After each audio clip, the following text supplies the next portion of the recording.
শিক্ষার আলো ছড়িয়ে দেওয়ার প্রত্যয়ে শরীয়তপুর নড়িয়ায় পণ্ডিত স্যার কলেজ সংলগ্ন আব্দুল লতিফ প্লাজার দ্বিতীয় তলায় যাত্রা শুরু করল নতুন শিক্ষা প্রতিষ্ঠান ইউনিক এডুকেয়ার। শনিবার 2 আগস্ট বিকেলে এক আনুষ্ঠানিক আয়োজনের মাধ্যমে প্রতিষ্ঠানের শুভ উদ্বোধন ঘোষণা করা হয়। উদ্বোধনী অনুষ্ঠানে উপস্থিত ছিলেন স্থানীয় শিক্ষা অনুরাগী ব্যক্তিবর্গ, শিক্ষক, অভিভাবক ও গণ্যমান্য ব্যক্তিরা। ফিতা কেটে ও মিলাদ মাহফিলের মাধ্যমে শুভ উদ্বোধন সম্পন্ন হয়। প্রতিষ্ঠানের পরিচালক মাসুম সর্দার জানান, ইউনিক এডুকেয়ার হবে একটি আদর্শ, নৈতিক ও প্রযুক্তি নির্ভর শিক্ষা প্রতিষ্ঠান। শিশুর বুদ্ধি বিকাশ ও চরিত্র গঠনে আমরা আধুনিক পদ্ধতিতে শিক্ষা কার্যক্রম চালাবো। এ সময় উদ্বোধনী অনুষ্ঠানে প্রধান অতিথি থেকে উপস্থিত ছিলেন পণ্ডিত স্যার উচ্চ বিদ্যালয়ের প্রধান শিক্ষক মুসলিম উদ্দিন মিদ্ধা। শিক্ষা প্রতিষ্ঠানটি সম্পূর্ণরূপে নির্ভর করে ওই প্রতিষ্ঠানের শিক্ষকদের পুরোপুরি আন্তরিকতা।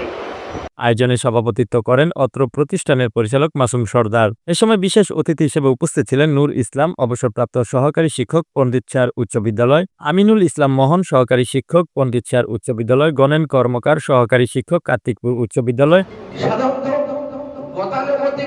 লেখাপড়া যাদের আমরা স্কুলে যারা পাঠদান করি, গতানুগতিক আমাদেরকে একটা ওখানে স্কুলে দুর্বল ছাত্র থাকে, মধ্য মেধার ছাত্র থাকে, হাই মেধার ছাত্র থাকে। তো আমরা স্কুলে যেটা পারি না। আতিকুল ইসলাম কর পরিদর্শক, জোবায়ের আহমেদ সজীব, 40তম বিসিএস নন ক্যাডার প্রমুখ। এ সময় স্থানীয়রা জানান, ইউনিক এডুকেয়ারের মতো একটি মানসম্পন্ন শিক্ষা প্রতিষ্ঠান এলাকার স্থাপিত হওয়ায় তারা সন্তুষ্ট।